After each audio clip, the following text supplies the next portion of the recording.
નમસ્કાર, આપ જોઈ રહ્યા છો મંતવ્ય ન્યૂઝ અને શહેરથી ગામ સુધીમાં હું છું આપની સાથે નંદની। સમાચારોની શરૂઆત કરીશું તો મહત્વપૂર્ણ સમાચાર સામે આવી રહ્યા છે। આ અઠવાડિયું હવે નાગરિકો માટે મોંઘવારી લાવ્યું છે।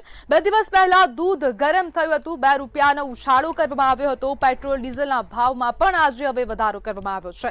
તો ગત રાત્રે 3 વાગ્યાથી પેટ્રોલ ડીઝલના ભાવમાં વધારો કરવામાં આવ્યો છે। જ્યારે 2 દિવસ પહેલા દૂધ મોંઘું થયું હતું, અમૂલ દ્વારા 2 રૂપિયા દૂધ મોંઘું કરવામાં આવ્યું હતું, જ્યારે પેટ્રોલ ડીઝલ ભાવમાં 2 રૂપિયાનો વધારો થયો છે।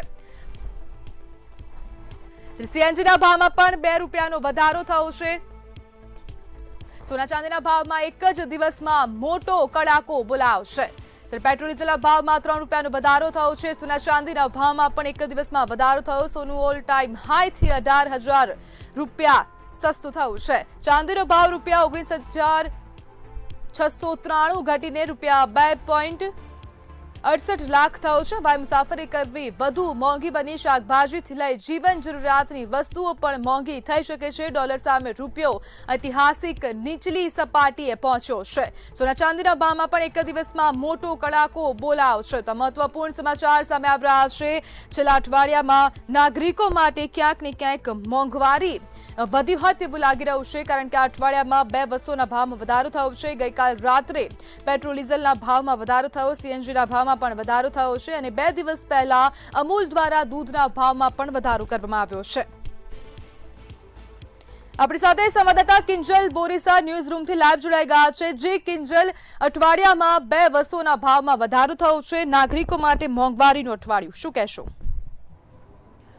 જી હાલ જે વિશ્વમાં જે યુદ્ધની સ્થિતિ છે અને તેને લઈને થોડા દિવસ પહેલા વડાપ્રધાન દ્વારા જે તમામ વસ્તુઓને જે બચત કરવાની એક અપીલ કરવામાં આવી હતી, પરંતુ ત્યારબાદ જ જોઈએ તો એક જ અઠવાડિયામાં જે જીવન જરૂરિયાતની જે વસ્તુઓ છે તેમાં ભાવ વધારો છે તે થઈ રહ્યો છે। પહેલા અમૂલ દ્વારા જે દૂધમાં જે ભાવ વધારો છે તે કરવામાં આવ્યો હતો, લીટર ઉપર જે 2 રૂપિયા જે ભાવનો વધારો છે તે કરવામાં આવ્યો હતો। ત્યારબાદ ગઈકાલે મોડી રાત્રે એટલે કે અંદાજિત 3 વાગ્યાની આસપાસ જે પેટ્રોલ ડીઝલના ભાવમાં એકાએક જે 3 રૂપિયા જેટલો જે ભાવ વધારો છે તે ઝીકી દેવામાં આવ્યો અને ત્યારબાદ આજે સીએનજીના ભાવમાં પણ 2 રૂપિયા જેટલો વધારો છે તે કરવામાં આવ્યો છે। એટલે કે જે મધ્યમવર્ગીય લોકો છે તેમના ખિસ્સા ઉપર આ ભાવ વધારાની સીધી અસર થઈ રહી છે। લોકોને જે જીવન જરૂરી જે વસ્તુઓ છે તેના ભાવમાં સતત જે સરકાર છે તે વધારો કરી રહી છે અને તેના લીધે લોકોમાં પણ ક્યાંક ને ક્યાંક રોષ છે તે જોવા મળી રહ્યો છે। કારણ કે પહેલા દૂધનો ભાવ અને ત્યારબાદ પેટ્રોલ ડીઝલનો ભાવ, એક બાજુ જે વડાપ્રધાન દ્વારા અપીલ કરવામાં આવી રહી છે કે જે જીવન જરૂરી વસ્તુ છે જેમ કે તેલ છે તે પણ ઓછું વાપરવાની અપીલ છે તે કરવામાં આવી હતી, ત્યારબાદ ઈંધણનો બચાવ કરવાની અપીલ છે તે પણ પીએમ દ્વારા કરવામાં આવી હતી અને બીજી બાજુ આ ભાવ વધારો કરવામાં આવ્યો છે, જેનાથી દેશના લોકો છે તે પણ ચિંતિત છે। કારણ કે અત્યારની પરિસ્થિતિને જોતા એવું લાગી રહ્યું છે કે એક બાજુ પીએમ દ્વારા કહેવામાં આવી રહ્યું છે કે ટેકનોલોજીનો વધારેમાં વધારે ઉપયોગ કરો, ઓનલાઈન વર્ક કરો, અને બીજી બાજુ જો આવો ભાવ વધારો કરવામાં આવે તો તેની જે સીધી અસર છે તે લોકોના જનજીવન ઉપર પડી રહી છે। એકાએક જે 3 રૂપિયા જેટલો પેટ્રોલ ડીઝલનો ભાવ વધારો કરવામાં આવ્યો છે તેનાથી જે લોકોના ખિસ્સા ઉપર જે સીધો બોજ છે તે પડી રહ્યો છે। મોંઘવારીનો આ માર છે તે જનતાને સહન કરવાનો વારો આવી રહ્યો છે, ત્યારે લોકોમાં એક રોષ છે તે પણ જોવા મળી રહ્યો છે કે જ્યારે ચૂંટણીનો સમય હતો ત્યારે ચૂંટણીના સમયે ભાવ વધારો છે તે અંકુશમાં રાખવામાં આવ્યો હતો અને જ્યારે ચૂંટણી ખતમ થઈ ગઈ, ચૂંટણીના પરિણામો આવ્યા અને હવે ધીમે ધીમે સરકાર છે તે ધીમે ધીમે જે ભાવ વધારો છે તે તમામ ચીજવસ્તુઓ પર લાવી રહી છે અને આ ચીજવસ્તુ એવી છે કે લોકો તેના વગર, તેને વાપર્યા વગર ન રહી શકે। જીવન જરૂરીની રોજબરોજ ઉપયોગમાં લેવાતી આ વસ્તુઓ છે કે તેના વગર લોકોનું જીવન છે તે અશક્ય છે અને તેમાં ભાવ વધારો કરવાથી લોકોના ખિસ્સા ઉપર તેનું સીધું ભારણ છે તે પડે છે। ત્યારે હવે લોકો એવું પણ કહી રહ્યા છે કે હજુ પણ અમને એવી આશા છે કે પેટ્રોલ ડીઝલના ભાવમાં હજુ પણ વધારો થશે। હજુ સરકારે માત્ર 3 રૂપિયા જ વધારે છે, પરંતુ હજુ પણ એવું લાગે છે કે ભાવ વધારો છે તે વધશે। બીજી બાજુ જો મંદીની વાત કરવામાં આવે તો ડોલરની સામે રૂપિયો છે તે સતત નબળો પડી રહ્યો છે, મોંઘવારી છે તે દેશમાં સતત વધી રહી છે। ત્યારે જે આવી પરિસ્થિતિમાં પણ પીએમ દ્વારા જે બચત કરવાની અપીલ છે તે વારંવાર કરવામાં આવી રહી છે અને બીજી બાજુ આ ભાવ વધારો છે તે લોકોને હાલ મોંઘવારીનો માર છે તે સહન કરવા માટે મજબૂર કરી રહી છે. જી બિલકુલ કિંજલ, જોડાવા બદલ આપનો આભાર.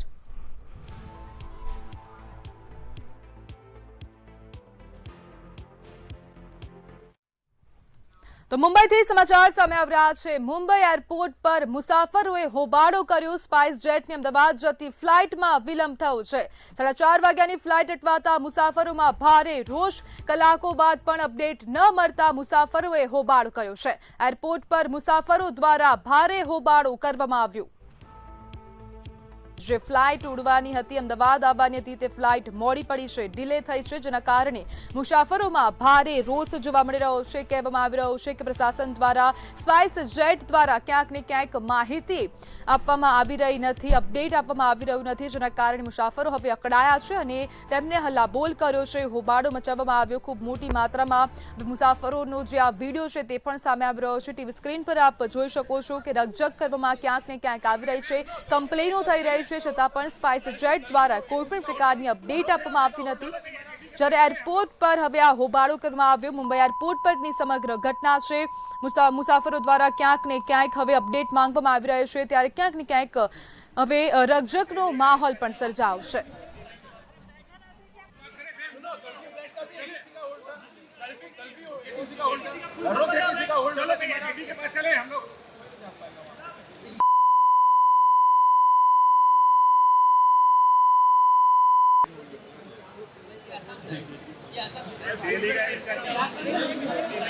बैठा रहते क्या, कोई कहीं जा नहीं सकता, आ नहीं सकता, परेशान हो जाता आदमी, खाने पीने हर चीज से परेशान होता है यहाँ पे आदमी.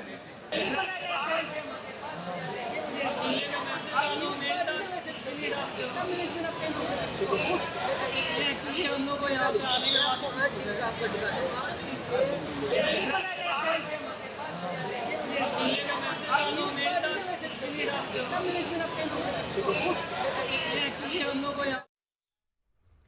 તો રશિયાના વિદેશ મંત્રીએ ભારતને લઈને નિવેદન આપ્યું છે. તો રશિયાના વિદેશ મંત્રી લાવરોવ દ્વારા નિવેદન આપવામાં આવ્યું. ઈરાન અમેરિકા વચ્ચે ભારત મધ્યસ્થતા કરી શકે છે.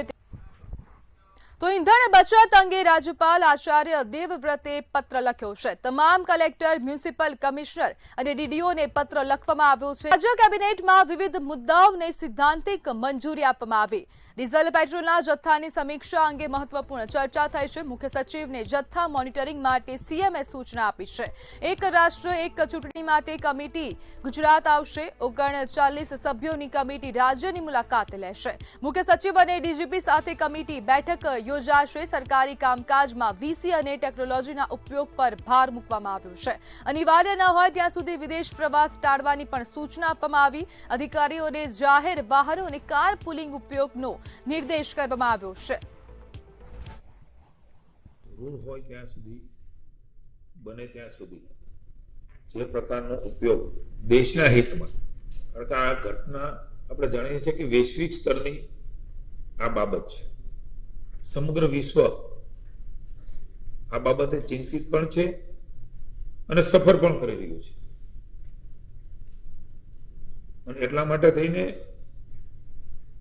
વર્ક ફ્રોમ હોમ થઈ શકતું હોય, ફરજિયાતપણે નથી, પણ એનો પણ આગ્રહ એ રાખવાનો છે. કારણ કે મેં મારી વાતમાં કરી કે બને ત્યાં સુધી, જરૂર ન હોય ત્યાં સુધી, પણ કેટલીક વસ્તુ કે જ્યાં તમારી પ્રત્યક્ષ જરૂર હોય છે, જરૂરી હોય છે, જવું જરૂરી હોય છે, એવામાં બાંધછોડ કરીને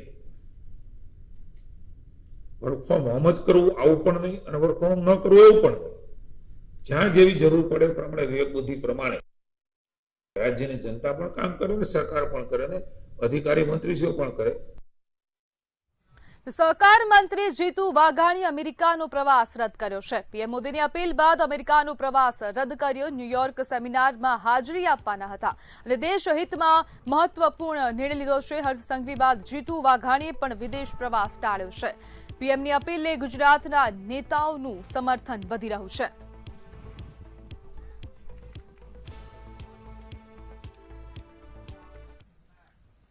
અને સમાચારો પર નજર કરીએ તો સુરત ખાતેથી મહત્વના સમાચાર સામે આવી રહ્યા છે। પૂણામાં 86 સગીર બાળકો બાળ મજૂરીમાંથી મુક્ત થયા છે।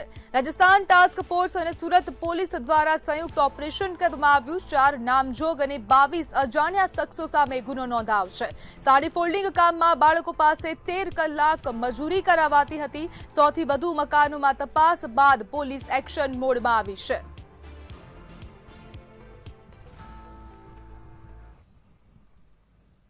સુરત શહેરના પુના વિસ્તારમાં જે 86 છોકરાઓને બાલમજૂરી કરવામાં આવતો, ખાસ કરીને રાજસ્થાનની ઉદયપુરથી લાવીને સુરત શહેરના પુના પોલીસ સ્ટેશન વિસ્તાર હદમાં જે મજૂરી કરવામાં આવતો તેમાં ગુના દાખલ થયું છે। કેટલા જણને સામે ગુના દાખલ છે આપણી જોડે એડિશનલ સીપી છે, એમની જોડે વાત કરશું।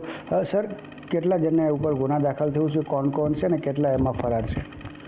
એમાં ઇનિશિયલી જે અત્યારે નામ ખુલવા પામ્યા છે એમાં 4 આરોપીઓ આઈડેન્ટિફાઈ થયા છે અને હજુ અગર એમાં આગળ જે બાલ તસ્કરીના જે વિગતવાર ઇન્વેસ્ટિગેશન થશે તો એમાં વધારાના આરોપીઓના નામ ખુલવા સંભાવના છે।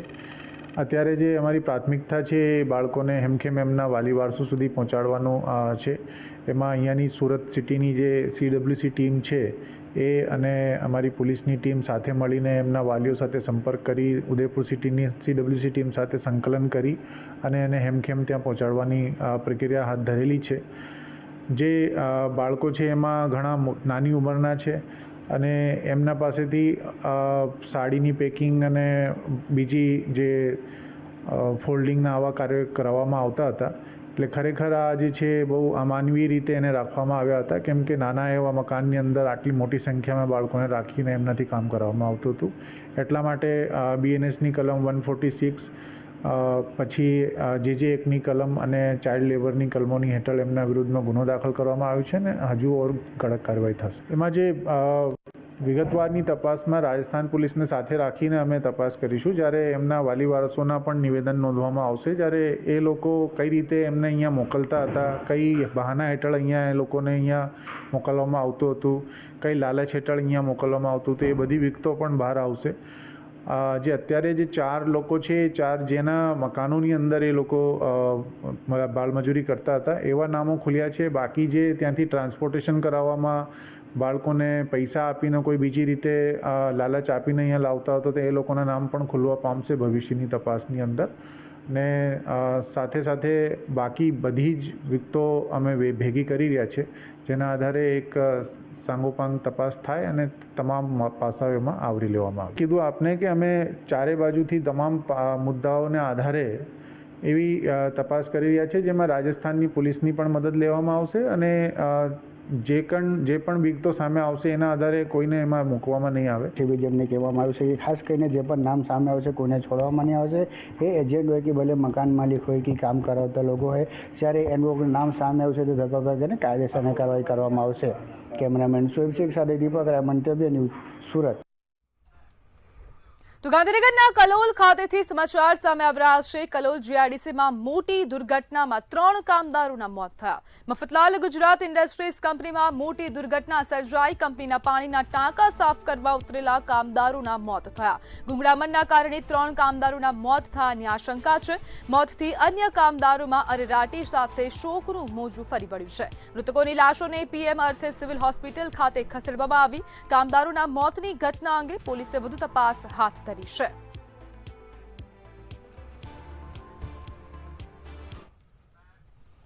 તો પાટણના વાઘેલ ગામથી સમાચાર સામે આવી રહ્યા છે। તળાવમાં ડૂબી જતા શ્રમિકનું મોત થયું। કામ પૂર્ણ કર્યા બાદ નાહવા પડતા સાયલામાં ઉપરવાસ પર બેઠેલા અરજદારની તબિયત લથડી। સરકારી જમીન મુદ્દે છેલ્લા 50 દિવસથી પ્રતિક ઉપવાસ ચાલુ છે, જ્યારે અરજદારને 108 મારફતે હોસ્પિટલ ખસેડવામાં આવ્યો છે। ગાંધી હોસ્પિટલમાં સારવાર હેઠળ અરજદાર છે, જ્યારે સરકારી જમીન વિવાદ મુદ્દે આંદોલન વધુ ઉગ્ર બન્યું છે।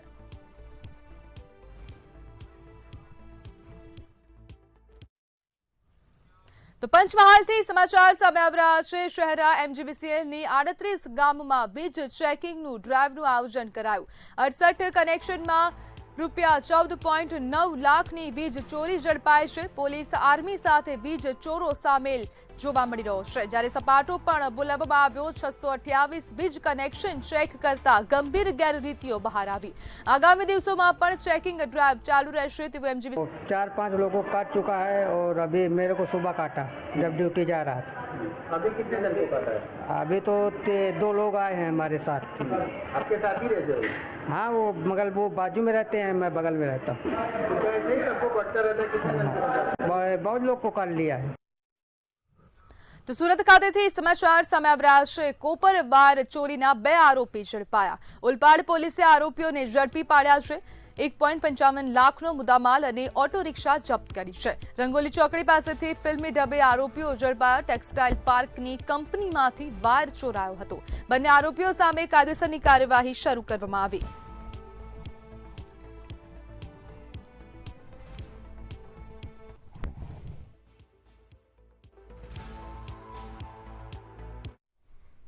તો સુરેન્દ્રનગરના જોબાળા ગામથી બોગસ ડોક્ટર ઝડપાયો છે. બોગસ ડોક્ટરને દરોડા પાડીને એસઓજીએ ઝડપી પાડ્યો છે. ડિગ્રી વગર એલોપેથિક સારવાર કરતો હતો અને આ નીતિન પટેલ નામનો નકલી ડોક્ટર ઝડપાયો. પોલીસે ₹16,000થી વધુનો મુદ્દામાલ જપ્ત કર્યો છે. 68 પ્રકારની દવાઓ પણ જપ્ત કરી. ચુડા પોલીસ સ્ટેશનમાં મેડિકલ પ્રેક્ટિશનર એક્ટ હેઠળ ગુનો નોંધાયો છે. અમદાવાદ રાજકોટ હાઈવે પર ટ્રાફિક જામ થયો છે. અમદાવાદ રાજકોટ હાઈવે પર બ્રિજના કામથી ભારે ટ્રાફિક જામ થયો. ટોકરાડા નજીક વાહનોની લાંબી કતારોના ડ્રોન દ્રશ્યો સામે આવ્યા છે. ટ્રક બસોની લાઈનો લાગતા મુસાફરો ગરમીમાં પરેશાન બન્યા. ટ્રાફિક જામથી પેટ્રોલ ડીઝલના વ્યય અંગે લોકોમાં ચર્ચા છે. બ્રિજનું કામ ઝડપથી પૂર્ણ કરવાની વાહન ચાલકોની માંગ છે.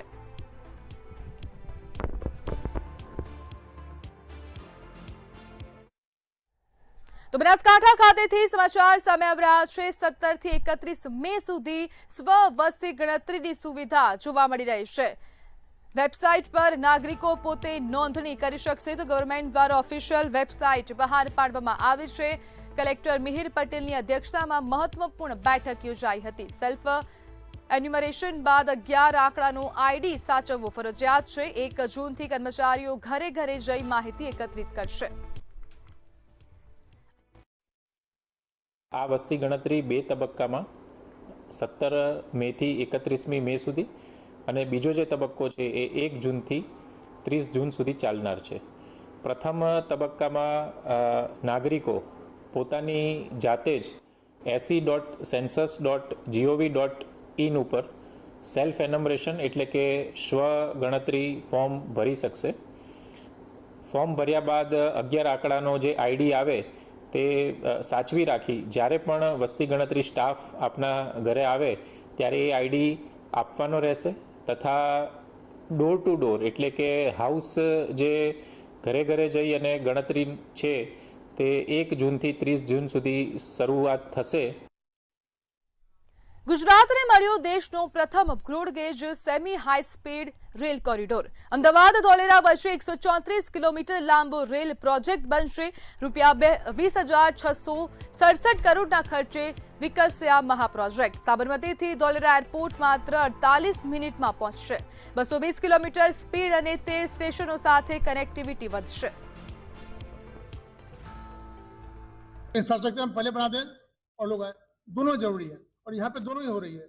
एक तरफ इंडस्ट्री भी लगातार आ रही है, बड़ी बड़ी इंडस्ट्री आ रही है, बड़े महत्व की इंडस्ट्री आ रही है, साथ में हम काम भी कर रहे हैं. एयरपोर्ट, रेलवे, रोड सब काम हो रहा है. और आज तो ये वाकई बहुत बड़ी बात है कि दुनिया का पहला है, बताया उन्होंने, कि ब्रॉड गेज में सेमी स्पीड चल रही है ना. और हमारे लिए सबके गर्व की बात है. हाई स्पीड में ये रिक्वायरमेंट होता है कि उसको एलिवेटेड ही बनाया जाए, लेकिन यहाँ पे एलिवेटेड भी है, कहीं थोड़ी सी कटिंग भी है और कहीं ट्रैक पे भी, मतलब जमीन पे भी है. ये पूरा का पूरा स्ट्रक्चर यूनिक है और 78 किलोमीटर का पार्ट जो है वो एलिवेटेड. અમદાવાદના નહેરુનગર સ્થિત વિનસ ટાવરમાં ફાયર વિભાગ દ્વારા ફાયર સેફટી મોક ડ્રીલ યોજાઈ હતી. ઊંચી ઇમારતમાં આગની સ્થિતિમાં રેસ્ક્યુ કેવી રીતે થાય છે તેનું લાઈવ પ્રદર્શન કરવામાં આવ્યું. અત્યાધુનિક સાધનો અને ઓક્સિજન માસ્કની મદદથી બચાવ કામગીરી બતાવવામાં આવી હતી. મોટી સંખ્યામાં લોકો હાજર રહ્યા અને આ ડેમોન્સ્ટ્રેશનને ઉપયોગી ગણાવ્યું હતું.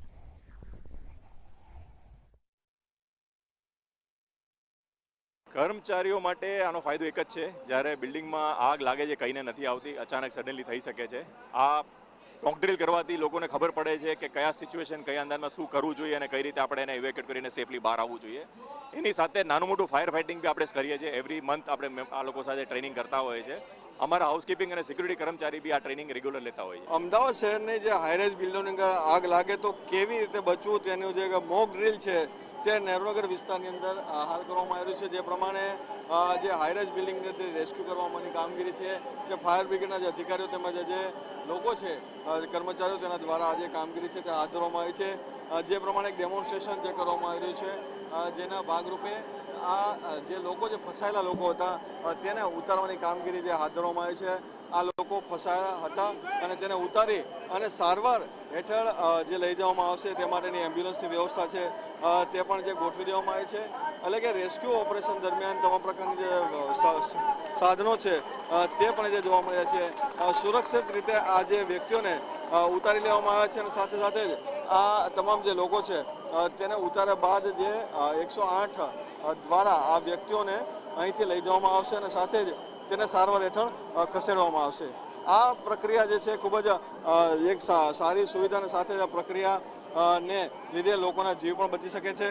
मॉक ड्रिल मेनली अवेयरनेस के लिए होता है कि जहाँ पे आप सिस्टम लगे हुए हैं और वहाँ से स्केप रूट्स क्या क्या हैं, ये एक प्राथमिक जो जानकारी होनी चाहिए, इसके लिए मॉक ड्रिल किया जाता है. साथ में फायर टीम के लिए एक अच्छा अपॉर्चुनिटी होती है कि एक्सेस देखना कि फायर व्हीकल कहाँ पार्क होंगे, कहाँ से रेस्क्यू किया जाएगा, कहाँ से फायर फाइटिंग की जाएगी. तो ये एक विन विन सिचुएशन है इन बोथ वे कि जहाँ पे मॉक ड्रिल हम लोग कंडक्ट करते हैं फ्रिक्वेंट में. और ये हाई राइज बिल्डिंग जहाँ पे मॉक ड्रिल अरेंज किए हैं, यहाँ पे हाइट रेस्क्यू, फायर और साथ में रिस्पांस टीम, इससे काफ़ी ज़्यादा बेनिफिट मिलता है. आप देखेंगे तकरीबन मोर देन 500 यहाँ पे पर्सनस अवेलेबल हैं जिनको एटलीस्ट 2 चीज़ों की जानकारी यहाँ पे होगी कि फायर सिस्टम्स क्या क्या अवेलेबल हैं, इनके साथ इमरजेंसी कहाँ पे हम निकल सकते हैं, नियरेस्ट स्केप रूट या स्टेप केसेस कौन सा अवेलेबल हैं, एंड फायर टीम के लिए रहता है कहाँ से हम एक्सेस करें, कितना रिस्पांस टाइम हम कम करें और कहाँ पे हमारे व्हीकल पार्क हो जिससे हम रेस्क्यू और फायर फाइटिंग कर पाएँ. અમદાવાદ ફાયર બ્રિગેડ ડિપાર્ટમેન્ટના ચીફ ફાયર ઓફિસર સાહેબની જે ઇમરજન્સી રિસ્પોન્ડર ટીમ છે, ફાયર ટ્રેનિંગ ટીમ છે, વિનસ સ્ટ્રેટમ જે ગ્લાસ ફસાડ બિલ્ડિંગ છે, ટોલેસ્ટ બિલ્ડિંગ છે શિવરનની પાસે અમદાવાદ સિટીમાં. ગ્લાસ ફસાડ બિલ્ડિંગ્સમાં કોઈ પણ ઇલેક્ટ્રિકલ ફોલ્ટ થાય કે કોઈ પણ પ્રકારની ઇમરજન્સી થાય તો ફાયર ફાઇટિંગ અને emergency rescue operation, emergency evacuation સાથે કેવી રીતે કરવું તેમની ટીમ દ્વારા અને અમદાવાદ ફાયર બ્રિગેડની ટીમ આવ્યા પછી કેવી રીતે ઇમરજન્સી રિસ્પોન્સ આપો તેનું hydraulic platform, Gajraj fire fighting vehicle, emergency rescue ટેન્ડરની સાથે લાઈવ ડેમોન્સ્ટ્રેશન કરેલ છે. ઇમરજન્સી ક્રેન પણ બોલાવેલ છે જેથી કરીને એક અવેરનેસ અપગ્રેડ થાય. અને વિનસ સ્ટેટનમાં 2 લોકોનું રેસ્ક્યુ ઓપરેશન કરવામાં આવેલું છે, 2 લોકોનું ઇન્ટરનલ રેસ્ક્યુ અને 2 લોકોનું હાઇડ્રોલિક પ્લેટફોર્મથી રેસ્ક્યુ કરવામાં આવેલું છે. એટલે કે અવેરનેસ જે કાર્યક્રમ છે તે ખૂબ જ જાગૃતિ માટે જરૂરી છે અને સાથે મોટી દુર્ઘટના થાય ત્યારે ફાયર વિભાગની કામગીરીને પણ લોકો વખાણી રહ્યા છે. કેમેરામેન ધ્રુવ પટિયાર સાથે મીર દુધરેજા, મંતવ્ય ન્યૂઝ, અમદાવાદ. તો સમાચારમાં હાલ બસ આટલું જ. વધુ માહિતી માટે જોતા રહો મંતવ્ય ન્યૂઝ. નમસ્કાર.